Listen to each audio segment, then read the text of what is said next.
Well, you're getting in on the ground floor of a very fun edition of Artifacts. Yes, we'll be covering a lot of ground today, from the Camden neighborhood to 34th and Lyndale Avenue South. To the Guthrie. To a great group of guests who are well-grounded in their disciplines. You'll also get to see a groundbreaking promo for the city of Minneapolis with local actor Kevin Kling. And more on Artifacts. Stay tuned. No clicking. No clicking.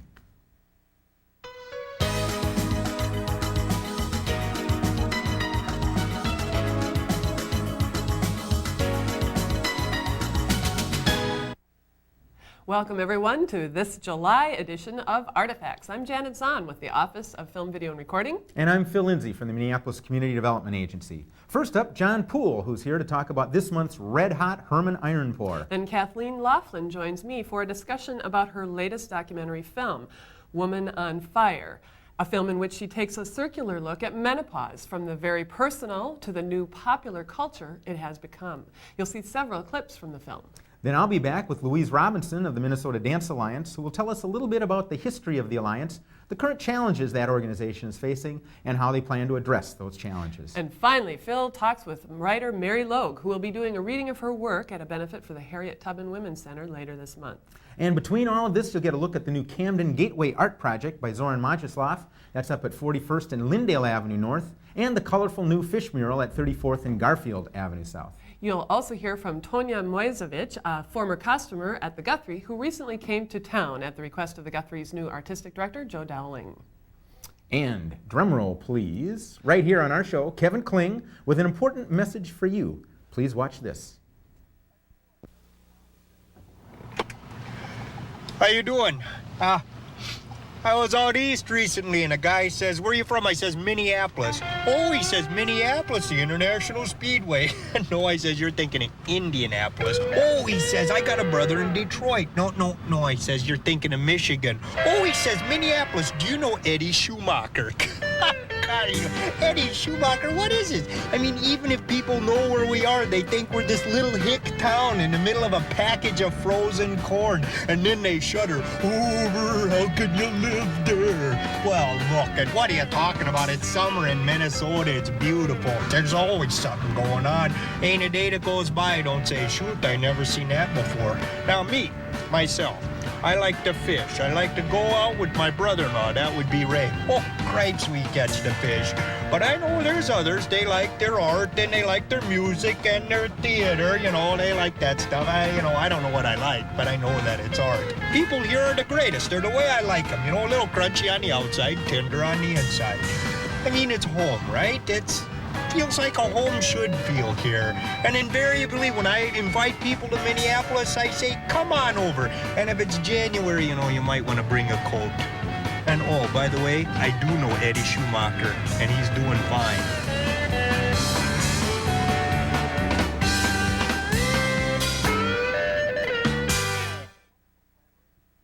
Now, the piece you just saw was the result of a wonderful collaboration between Kevin Kling, the local commercial production community, and the city of Minneapolis through the Office of Film, Video, and Recording, and my agency, the Minneapolis Community Development Agency. Now, we have to give some special thanks here. First of all, Kevin Kling and to Jim Lund over at James Productions, who directed the piece, Dan Ellithorpe, Aldo Hertz, and Ruth Johnson, all at James, and Pete Snell, who was the editor. And now, here's a mouthful, but I just wanted to illustrate how many people it takes to do something like this, put a great piece together like that. Thanks to Cinequip, Delden Film and Video Tracking Systems, Fisher Edit, Lighthouse, Teleedit, IVL, Harmony Scenic, Yellow Cab, Film Food, KAV, Loud Neighbors, they did the music, VASS, and Midwest Radio Rental. We couldn't have done it without all those people.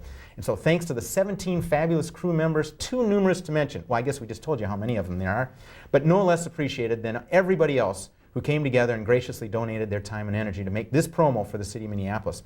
Now, if you'd like more information or you have an idea about where it should be played, call the City Cable 34 hotline at 673-2234. Now, having said all that, I'm very happy to have a man here who's a hot artist in his own right, John Poole. Thanks for being on the show. Nice to see and you. I was gonna call you Iron John, because basically you pour iron. I pour iron. I make art, and iron happens to be the vehicle which I like to use to make my artwork. I think it's a wonderful material. Well, and we're going to see a clip in a little bit, and you were good enough months ago to send me a tape from last year's pour. This all happens out at Herman, Minnesota, this particular event you're talking about. Exactly. A friend and colleague of mine, Kurt Deerhog, teaches over at the College of Visual Arts, kind of started getting this thing rolling. It got myself and many other people involved in it, and I thought it was a perfect venue for having an iron pour and doing what I consider to be like a reconnecting, using what people do in iron pours have to work together. You take a large group of people and they have to work in unison to make it successful. And it's sort of the same types of things I saw and other people saw that happened with small rural communities. You know, you have a real tight-knit group that they all have to help each other out to make their community work. And so combining our art with their form of life, we started learning a lot from them as they started learning from us, and we got very excited about what happened, and they did too. And they said, come on back, you have to come back. We had like 60 artists from all over the country and the world that showed up last year.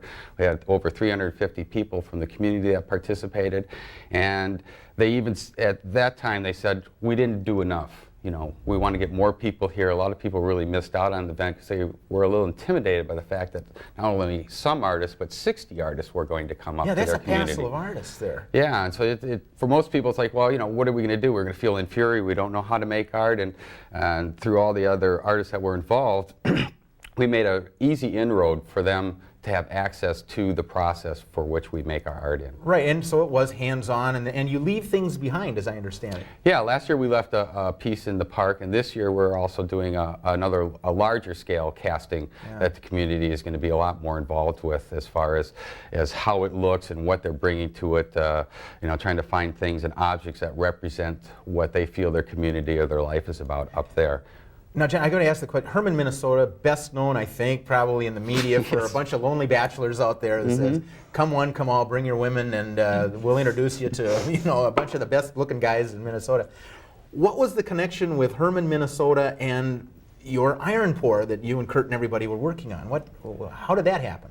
Well, Kurt knows his wife's family lives up in the area. All right. And so that gave us an inroad as far as saying, here we have a project that we'd like to do. And they had seen some of Kurt's work and my work going along through the years.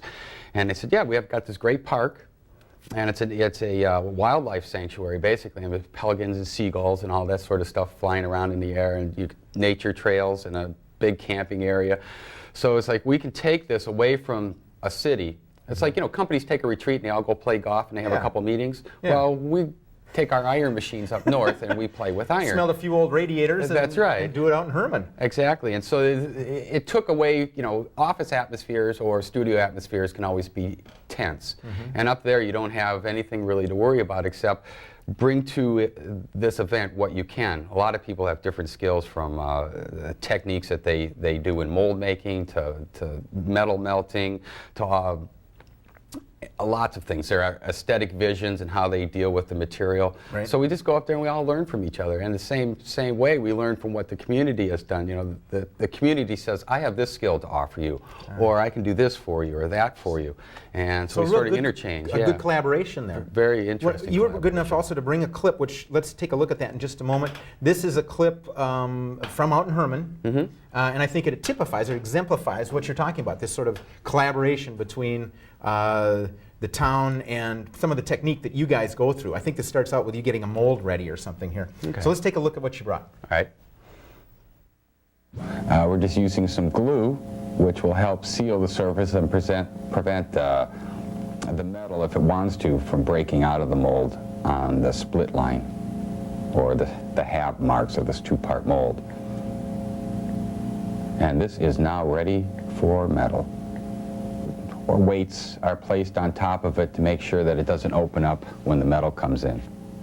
An iron has a pouring temperature in between 2650 and 2750. The larger the mold, the longer you want to let it sit. About an hour after we started the process of making this two-part mold, the metal's been poured into it, has filled up the cavity and created a likeness of the patterns that we were working with. And by using hammers or axes or other tools, you can break the sand away from the castings and see what is inside the mold. Even though the metal is still very warm or hot, in this case red hot, there's no problem with taking it out of a mold or handling it as long as you're wearing some gloves or using tools to move the metal around. Here you can see where the pipe was put in the mold, the cavity it created, the channels for which the iron flowed out to the sides and into the bottom of the pieces. And we call this a gating system. And that's how simple it was to get the metal from the outside of the mold into the cavities where the patterns were. After they... Well, that was interesting. I want to thank you, too, by the way, for correcting me. That was a look at some work you were doing at Smith Foundry here in South Minneapolis. Exactly. Yeah. And that particular tape was done as a demonstration tape to better show the members of Herman and the area who are going to be participating in this upcoming pour of how we put molds together and how simple that the process can really be and accessible that it is. And people actually do bring old scrap to come in and throw in and smelt it down. And that's right. Radiators, anything that we can break up. That's that we just sit there. So they've been dumping some radiators. I should say dumping. That's the whole process about iron is that you seem like it's this very odd activity where you're bringing radiators and sledgehammers and you have coke. But over the years, iron casting in an art form has only been really in existence for about 30 years. And it started with one gentleman who, gosh, I forgot his name. But his art lives on, and the work that he created. Lives on. They're going to kill me for this one. Yeah. But where about? I mean, one guy. Julius Schmidt down in Iowa. Oh, okay. Kind of went into a foundry and started putting core sand together, which is a hard sand that uses to create the cavities inside. And his pieces have even been in art history books. I've seen them. I don't know if they still are. But what's his name again? Julius Schmidt. Julian, it's a guy. It's a guy, and he used to teach down the University of Iowa. I think it's the name of it, down in Iowa City, and he's retired now. But through him, all kinds of different individuals around the country, including like Wayne Potratz, started pouring iron and started taking the technique into the schools and using the industrial techniques that foundries have established to create artwork where you have the hands-on and melting the iron and taking these big, huge iron furnaces and making them more manageable and that type of stuff. And right now we're like on the 4th generation of people, and it seems to have gone from, basically one person kind of starting it to now there's, last time there was an international conference, which is about 3 years ago, like 800 people showed up from around the world and brought their machines and their techniques. Well, and Jen, something you said earlier, out at Herman, you're expecting people from, all over the state of Minnesota. A lot of folks are pitching in, and even some further away visitors. Yes, we have somebody coming from England right now, and last year we had people from New Zealand that were there. And so you never know who's going to show up at these things. Sometimes people just drive in and say, I'm from so-and-so, and I'd like to come and do that. To look at the herons and hear some iron. Yeah, and can I pour some iron? Now, Kurt's over at the College of Visual Arts. Kurt's over at the You mentioned Wayne was at the University Art Department. Yeah, Department of Art. Department of Art, that's right. They changed the name. He changed the name. And what else? Who else? We have Stanton Sears, who is over at McAllister. Tina Nevitz, who was former director of WARM, is involved in this project. Jenny Nellis, who teaches up at the University of Minnesota in Morris, and she's put together a show of cast iron work from 30 artists that are going to be participating in this event. Michelle Heiberg, who runs the paper up in Herman, has been instrumental in helping us with a lot of publicity and getting people interested. They put together a nice book that you shared with me. That's real nice stuff. Definitely. Great. Well, what a great collaboration. Is there anywhere here in the Twin Cities, if somebody's watching this, I'd like to go see something like this? I mean, other than coming out to Herman, which they could do. By the way, what are the dates? The dates are August 16th, 17th, and 18th. That's a Friday, Saturday, and Sunday. The pour will be on a Sunday in the park. And the week before, August 10th, Jim Brenner and Hans Wolf, Jenny Nellis, and a couple other artists will be up there putting together the molds and the pieces, the pattern for the community sculpture that'll be erected. So next month out in Herman. But if people here in the Twin Cities just wanted to go and see some iron work, is there anything installed here in the Twin Cities that they could go see? Anything? Well, Tom Rose has a couch. Oh, on Hennepin Avenue by the library. Yeah, I helped Tom cast that. That's cast iron. That's been one of my favorite years. pieces in that public art program. Yeah, it's a nice piece. Great. Well, John Poole, thank you very much for informing us about the Herman Iron Pour and a little bit about the craft of making that art. Okay, and hopefully we can give them a phone number where if anybody's interested in coming to see or participating or signing up for the event. Do you have a number you could rattle off? 753-3954, Kurt Deerhog. Okay, that sounds good. And I hope Kurt will be there answering the phone. He will, or his answering machine will. Fair enough. And if people don't reach him there, they can always call the City Cable 34 hotline, and we'd get them over to Kurt or to yourself. Exactly. John, thanks very much. Hey, thanks. I really appreciate it. Enjoy Herman. Well, now, Janet will be right back with Kathleen Laughlin after this art quote.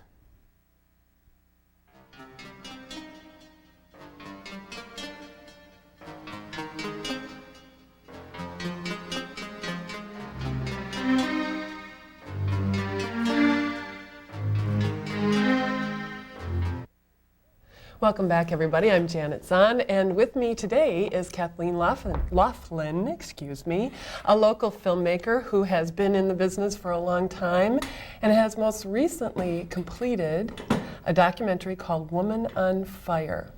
And it's about menopause. Interesting topic. Tell me, Kathleen, how did this come about that you made this film about menopause? Well, it came about, interestingly enough, every film I make, I say that's the last film I'm going to make.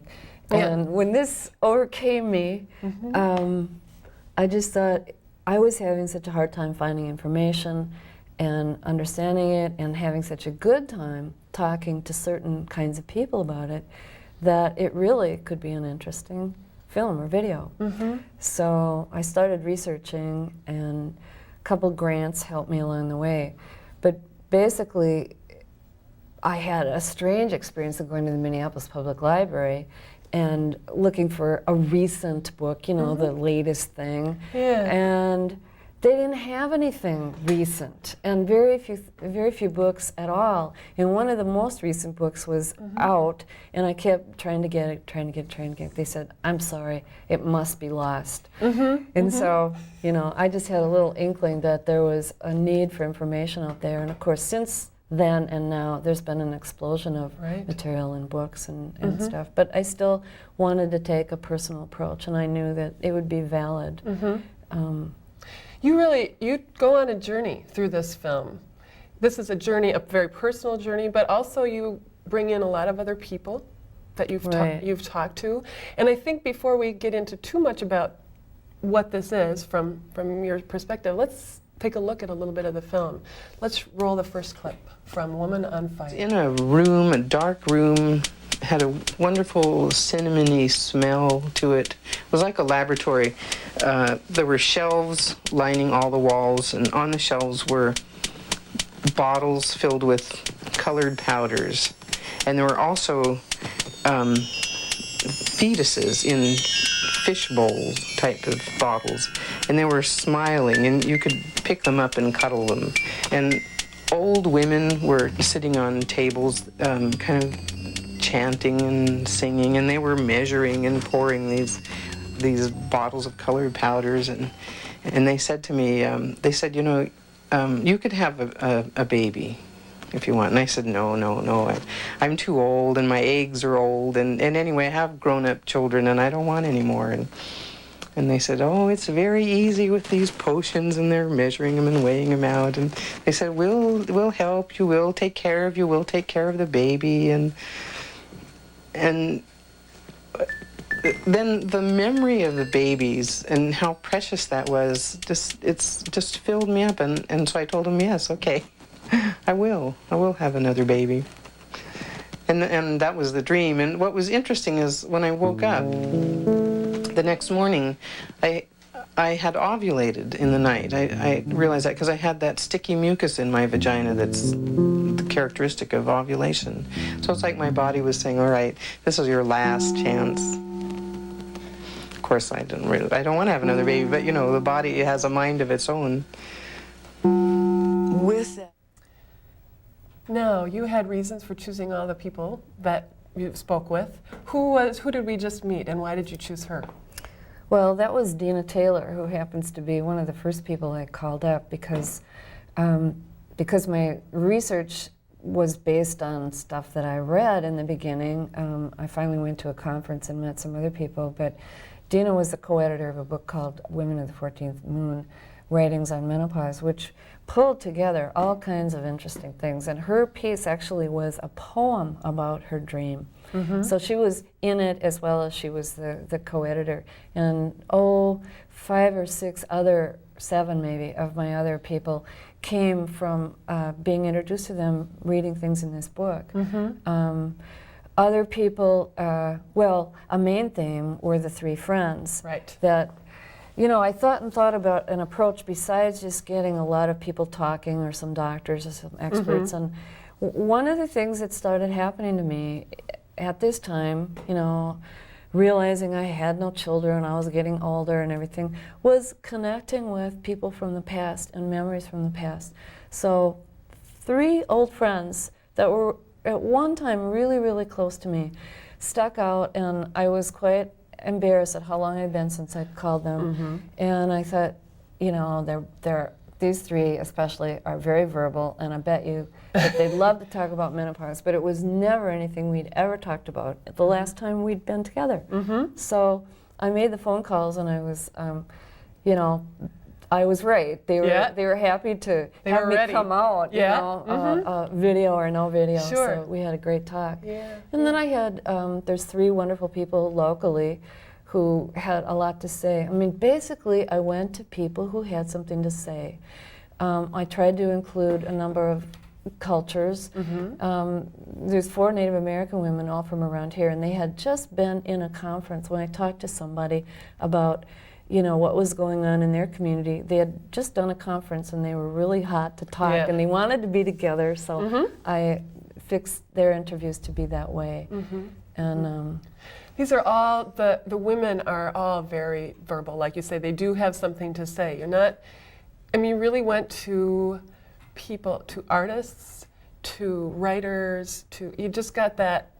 But then there are also some people who give you some medical information, but it isn't so much the medical that you're going for here. No, it's not. It's definitely the psychological, and it's definitely, I'm not aiming to have everybody identify with everybody in the film. It's not the way it needs to be. I myself feel like I was a student of a lot of these people as I edited and edited, 5 hours down to 4 hours, down to 3. I absorbed amazing amounts of information. I found out many different books and audio tapes, and after a while there were so many people I wanted to be in this, I just had to stop. People did want to be in it. I mean, these people I cold called from being in the book just said yes over the phone, not knowing me or anything I've ever done. It was a real sharing, and I think a desire to share, because there's a desire to change the way this is seen in society and the way we are seen in society. So let's take another look, talking about seeing some stuff, let's take another look at another part of the film. And the beginning of what? What is this fire in the back of my head? What is that? And there has to be a bigger message to me than just that my body feels hot or that I feel things going on in my stomach. There has to be something more, and it was this birthing of something very new. It felt like surges of power, the hot flash, but it was also power, and that's what it was. It was the feeling of power, and there was something wonderful being born, but at the same time, it was kind of frightening. For me, it was very dramatic, There were dramatic mood swings, and physically it was very dramatic. I would have extremely heavy periods that would go on, and then nothing for 2 months, and then, it's just, whew. I had a period in which I was so irritable. I couldn't believe myself, because usually I'm a pretty mellow person, but it was as if I was standing across the room from myself, watching myself be the world's worst bitch. And there was nothing I could do about it. So all of this is so stunning. It really gets your attention. I'm a person who's always been very much in control. Control has always been very important.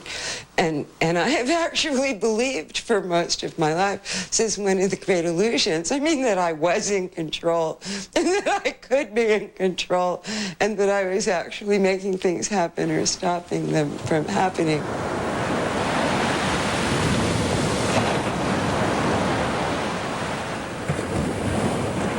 And what happens with menopause, what happened with me, is suddenly this process, which had been so regular, became wildly irregular.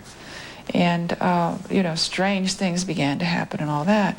And then it became clear to me that I had never been in control of it. Just because it was regular didn't mean that I was in control of it. that so much that was going on with my body, with my emotions, with my psyche had to do with forces larger than myself. One of the feelings is terror. One of the feelings is a great relief. With some relief that I give it up, but it's also with a great deal of fear, because it isn't as if an enormous amount of trust has suddenly rushed in to take its place. So, you know, the ground is crumbling, waves of paranoia will wash over me. What will I do? What will become of me? Well, Kathleen, I'm a little bit frustrated, as I often am, because we don't have enough time to really, I mean, we could talk for a long, long time about your film. There's a lot of stuff in it. But tell me what you hope people will get from seeing this film. Well, I think you saw a good example of Freddie, the woman with the red hair, bringing up the fashionability of this subject. And I don't feel like I've just jumped on the bandwagon. First of all, she's a curmudgeon all the way through the film. And I think what I want is people just to see it not as fashionable, but meaningful, to pay attention to it and to celebrate it if they want. I would want a continuity of knowledge, you know, for more older people to tell us, for us to tell more younger people, to just drop any shame or taboo there is associated with it, for men to begin to talk about it. And for us all to feel like this is a time in our life when we can continue to, start anew is kind of what the whole point is. Be transformed, have a new rebirth, like passing into a period where we're very strong indeed. And there's a lot left to do. Good. We'll leave that with, leave our discussion with one more clip from the film, which includes a memory of yours. About my mother, and there's 4 or 5 of these as well. Thanks, Kathleen.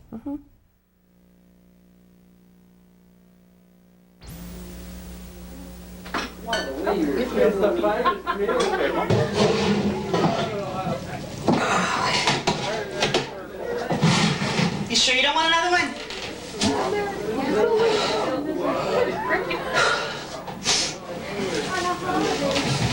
Anything I can help you with, Mom? Yeah, you can drain the potatoes and mash them. Looking back, I came to this tiny little point in time, in our old kitchen, all of the relatives out in the living room. I can see the flush, the redness, the rise of menopausal weakness under the pressure of Thanksgiving dinner. But at that time, it barely registered. I was the college student off to new things. If Mom was going through a change, was I supposed to notice? All of a sudden, it just sort of wells up and my face gets flushed. It feels like a slow wave. It is. First, especially, I sort of got a charge out of it. I mean, literally, a charge out of it. Like waves. Suddenly I'll get a hot flash and just, sweat will feel perspiration kind of trickling down my chest. Kind of overtake, and come up that like thing of it going, starting at the head and going. Just dripping some sweat down my face. And I usually comment. It had an orgasmic quality to it that I liked. Hot flash, because I need to acknowledge. It would be too silly to stand there talking to someone in that condition and not acknowledge it. We were at a party, and it was in the wintertime, and all of a sudden I became so warm. Hot flashes. Sometimes my wood stove, it depends on what kind of wood you have in there, it'll suddenly get hot. It'll get really hot. Just wanted to leave the house. Fortunately, they had a porch, and I could go out on the porch. I went out without a coat or anything. Hot flashes. I just kind of stood there, and I could have rolled around in the snow. Famous. Warm.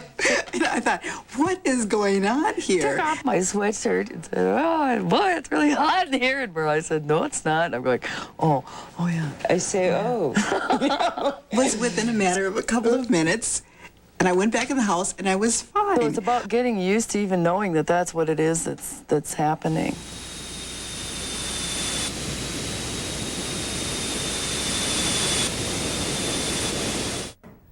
Well, again, thank you, Kathleen. It was much food for thought. And if people are interested in getting some more information or in getting a copy of the video, you can call 225-0811. Thanks again, Kathleen. Thanks for your interest. Okay. Well, everybody, artist Steve Lick and a bunch of neighborhood kids created a wonderful mural on the side of a building at 34th and Garfield Avenue South. Take a look and stay with us for Phil's next guest, Louise Robinson of the Minnesota Dance Alliance.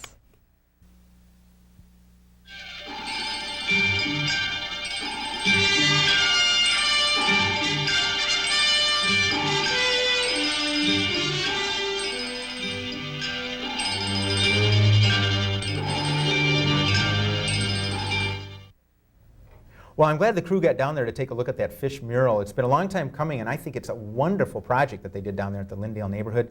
And I urge you to go down there, 34th and Garfield South in Minneapolis. It's a lot of fun. So thanks for the crew for taking a look.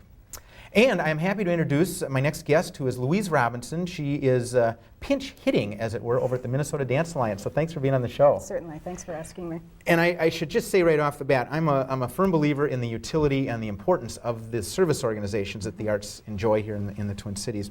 And the Dance Alliance is one of the more venerable ones. I thought we could talk a little bit about the history. But recently it's had a few challenges, and that's partly why you're there. What are the origins of what we call the Minnesota Dance Alliance? Well, the origins are in the fact that this is a heavily independent dance community, and in that it's very unique from other communities. In a lot of dance communities, you'll see primarily dance companies, a plethora of dance companies, and very few independent choreographers. In this community, historically and to this day, you have a lot of independent choreographers, and so you have a greater need, since they don't have their own support structure as an organization, they need some focused support structure, and that led to a series of meetings in 1979 of the group of choreographers at the time, and that led to the formation of what originally was MICA, the Minnesota Independent Choreographers Alliance. Right. Now, I think that evolved. Dance is a very community form, and so it evolved later into the Minnesota Dance Alliance very naturally. So. Right, and I once worked with a mime, I can declare that and own that, and she was very thrilled because at some point the Dance Alliance consciously included movement artists as well, Right, so it's right. very broad-based. It's very broad-based. I had a very, I wouldn't say a narrow beginning, but a very specific beginning. But again, because dance, just by its nature, I mean, I think it comes out of how dance is created. And I don't want to overgeneralize other art forms, but I think it's easier in some other art forms for the creative artist to work more independently, like a playwright writing or a poet writing or a musician or a composer composing. For a choreographer, you can do a limited amount in your head. Right, there's so much you can do with paper and pencil. But you really don't create until you're in a room with dancers, with those bodies creating. And so it is immediately a community art form. Yeah. And I think that really helped lead to the fact that this organization had a specific beginning, but because you're always surrounded, the choreographers are immediately surrounded by dancers, are immediately surrounded by other artists, that it became very broad very quickly. Well, that's a very good point you're making. So in a sense, if I may, almost started as a professional association. How can we help ourselves as professional choreographers? And then, of course, a lot of other things started getting added on. Right. The Alliance programs things, it re-grants money. Yeah, I break us out into three areas, and briefly it's some very tangible but nebulous services, like a newsletter. I mean, in that it's still a professional organization. Yeah. The newsletter is extremely valued by the membership. It is the statewide vehicle for information about what's going on and how these independent choreographers and now dancers and now teachers all keep in touch with each other. So there's, those just general services. Then we are very fortunate to be able to re-grant a lot of money, so over $100,000 a year in several different programs to choreographers and some companies. And now we're going to have a new program for dancers. We're going to have a dancer fellowship program, so we're going to be able to award monies to particularly gifted performers, dancers. Great. And then the third area is involvement more in productions. And this, we've always been involved in producing dance. In 1990, it took a different form, or a bigger form, because we got into Studio 6A in the Hennepin Center for the Arts, and we still do some programming there. And we get involved in other events. Dance Africa America last September, and coming this September. That is going to be repeated this September. In different other performance events, and Sure. that's where we dovetail with an audience the most. Right, which is important to your membership. Very They important. love that Very part. important. And you are a former executive director. I am. As such. I'm a former program director, former interim director, former executive director, and currently interim director again. That's right. And we just need to say this. You and some colleagues were brought back, as it were, to kind of pinch hit and help out a little bit at a time of some serious challenge. Yeah, Can you just outline that for us? What's going on over there? Well, last fall it became apparent there were some serious challenges ahead, primarily financial, and the board was having to make some cutbacks, primarily at a staff level. And in looking ahead, it looked like there was money to do programs, but not money to pay people to do programs. And so we had a very tough choice. And 3 of us were brought back to be an advisory team. That's Judith Myris, who was the very first executive director, John Munger, who's been a business manager and also associate director, and myself. And I filled the various roles I already articulated. That's right. So the 3 of us are an advisory team to the board and are doing a lot of the normal executive director functions. I've officially assumed the title of interim director because I'm the liaison to the funders and that sort of support community. And the membership has come back and has come forward in droves. We had a huge members meeting in January. We started the monthly members meetings again. That started the organization way back in the late 70s. Yeah. So we were back for 6 months to that whole scenario, and we've had members have come forward in amazing generosity to save an organization that is clearly very important to them. And they have put in probably at this point thousands of hours of volunteer time. I know I tallied it in March. It was already over 1,000 at that point in time. And so they're really taking on directly and indirectly kind of staff roles. Some is that staff role of implementing programs, and some is organizing benefits, doing other support activities. And at this point, the organization has clearly recovered from its immediate crisis. And again, financial. I mean, financial. You're kind of out of the We had rapids on that. a major deficit as of December of, what year are we, of 95. Okay. We have recovered from the deficit that was of this year. We had kind of a two-layered debt, one that we started the year with and one that we accumulated so at the beginning. 95 ended with a deficit, and then 96 started with an additional deficit, and we've recovered. We've recovered from the additional deficit. We still will have a debt moving forward, but we've recovered from what really took us into the depths of a crisis. Give me a sense of scale in terms of your membership. Hundreds of people? Yeah, about 350, 330, 350. Pretty healthy. Oh yeah. It occurs to me, because part of the work that I do, and obviously in any art form, and dance is particularly a young person's form, they say. It's changing a little. Yeah. Well, we're not ever going to give up, right? What's the generational aspect of this? I mean, are younger dancers and choreographers part of this? I mean, is that just the nature of it? Are there tensions between the old guard and the young guard? I mean, where is the energy coming from? Very interestingly, and I wouldn't have known what to project, but very interestingly, it's coming from all spectrums, or at least I mean, I know I can identify the older guard that was there when it was started, and I was there, and they've come back in full force to be supportive. But there's also a very young guard that's come forward and has done a lot of work in terms of helping to arrange for benefits and performing the benefits, helping to, some of the things that people have taken on there without much staff, we couldn't provide some of the services we were doing before, and people have kind of said, I can take that portion and do that, and I can take that portion, I can oversee this program. And some of the younger members have Well, that's done a real that. commitment then, is what So you're describing. very strong commitment. I don't want to leave this moment with you without mentioning if people wanted to get in touch with the Dance Alliance, whether just to find out more about it or programs. Sure. There's a number? 340-1900 is Easy our to general remember? number. Yeah, Okay. we're on. I'll forewarn people. We are on limited hours, so have patience because our fiscal year doesn't end till the end of July, and so we're still, we're still in that year of struggle. Yeah.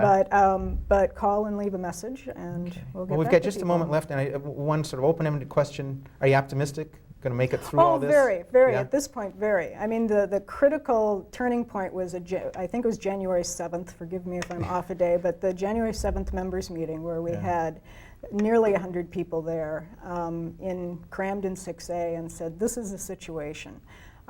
Do you want to move forward or not? Okay. And there was no doubt. They had some hard questions, which I thought As they should. was I mean, very good. They yeah. had hard questions, but there was no doubt we're going to move forward, and they started signing up for what they were going to do right then and there. They joined the work committees. Louise, Exactly. thank you very much for giving us an overview of what's going on over at the Dance Alliance. Thank you. Thanks a lot. Okay. Well, I'll be right back with writer Mary Logue after this look at the new Camden Gateway project up in North Minneapolis. It was created by Zoran Mojsilov. We'll be right back. Well, inspiration, it's last 30 years, you know, usually Mother Nature, and for this particular project I made a model, you know, and the request was like part of the surrounding, like river and bridge, like history of the place, like American Indians, and like then after us, you know, like lumber yards.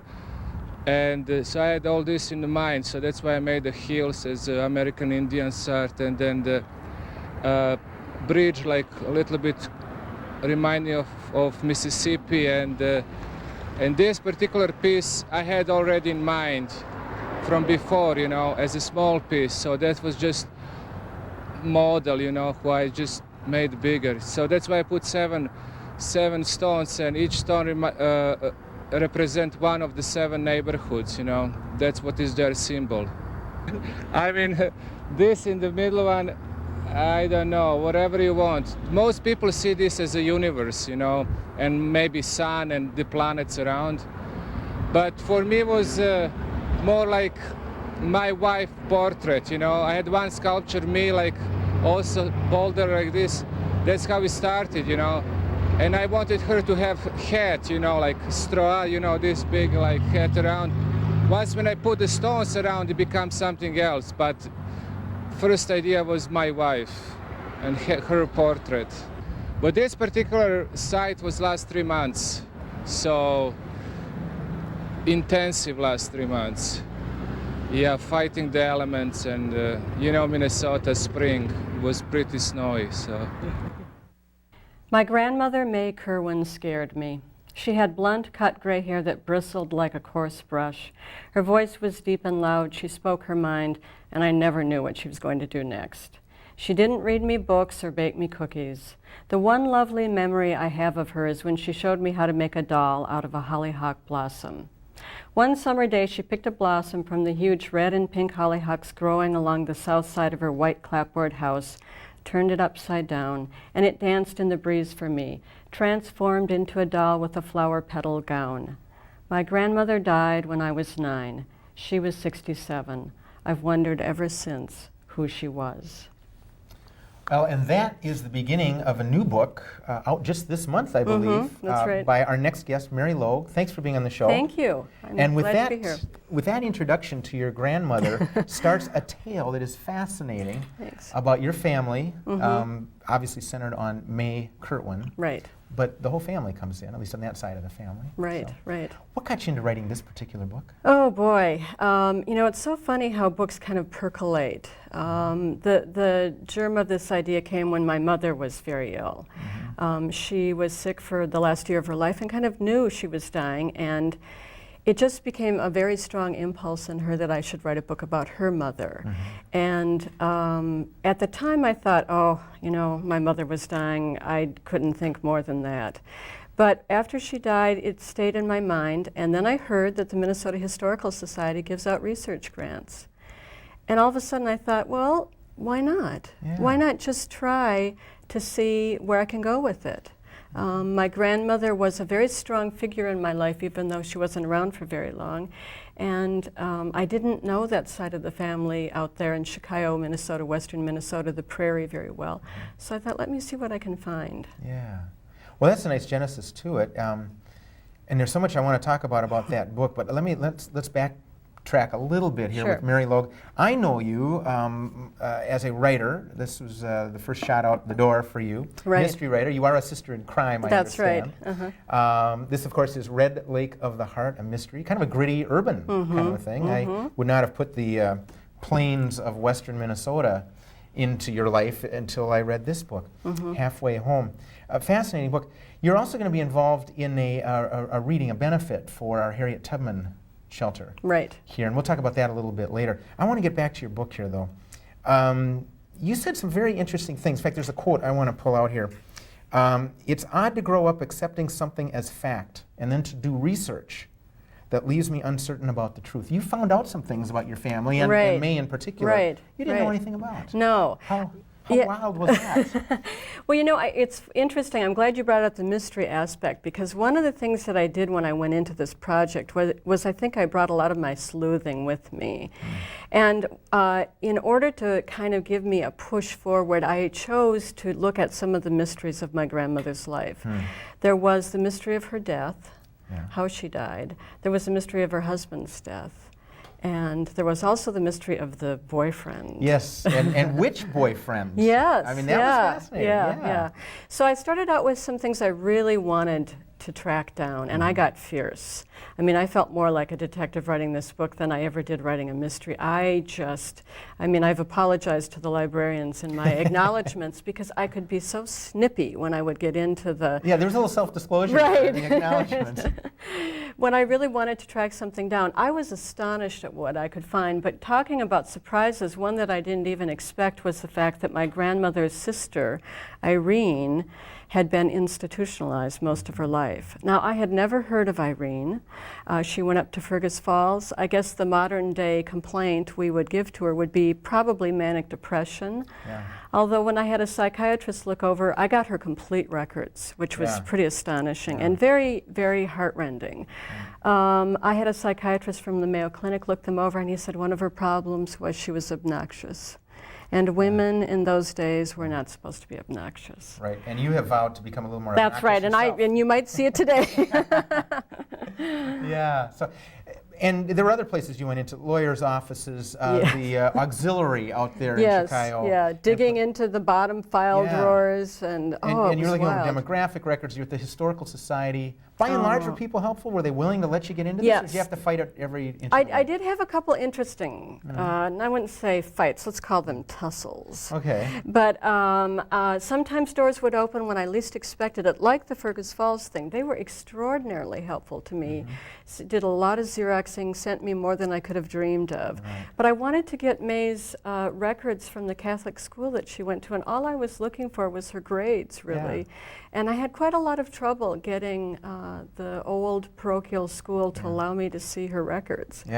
So it would be funny. Sometimes I would find things I'd never expect, and then there did remain some things I was never able to track down. Right. And to what extent were you happy to solve some of the mysteries, and to what extent are maybe some of them best left as mysteries?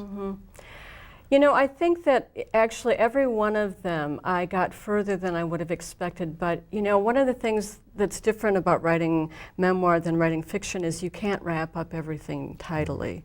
You know, in mystery we managed to go, and this is who did it, and this is why they did it, and it just kind of wraps up. And in writing something like this, there's always more questions. Each answer probably brings up a new question. That's right, that's right. And then at some point, and I talk about this too at the end of the book, I had to say, you're done. It's over. You've done your work. This is Let the book be, you know. And now, Mary, I need to shift gears here a little bit because we don't have enough time to talk with you. You're also a poet, an award-winning poet. And, well, congratulations. Thank you. And you were kind enough to bring a book and offer to read one of your poems. Great. Could you do that? Yeah, I'm going to read from Discriminating Evidence. And the poem is very appropriate. It's a poem that I wrote when I went back to Ireland, which is where my family was from, with my mother and her sisters, a whole crew of us in a van. And the van will become important. This is called A Narrow Road. There's a road with only enough room for one car. If you meet another, you must stop, get out, and discuss who saw the last wide spot. On this small road is a church with a graveyard. the bones in some quarters piled up of families on families. The others left this country of peat fires and oiled wool and sweet music when the potatoes turned black as they were pulled from the ground, and the good food was shipped to England. They went on creaking ships, coffin ships they crammed on and hoped, and they dreamed of clouds of deep cream, beds of down, and grandchildren who would have children, who would someday drive down the narrow roads of a green, green country to find out what had been left behind. That's lovely. Thanks. You read well, too, by the way. Thank you. A nice lilt to that. I enjoyed the story of that. Thank you. And Ireland and the potato famine and all that led to Western Minnesota. That's right. In many ways, yeah. You know, it's an astounding story to really go back. I think anyone who does it, and I think there's lots of us who are coming to an age where we want to find out more about our families. Yeah.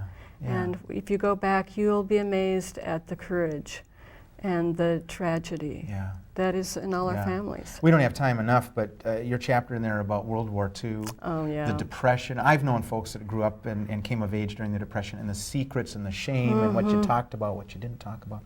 Mary, we've only got a couple moments left. You are going to be involved with a benefit reading in early August. Right.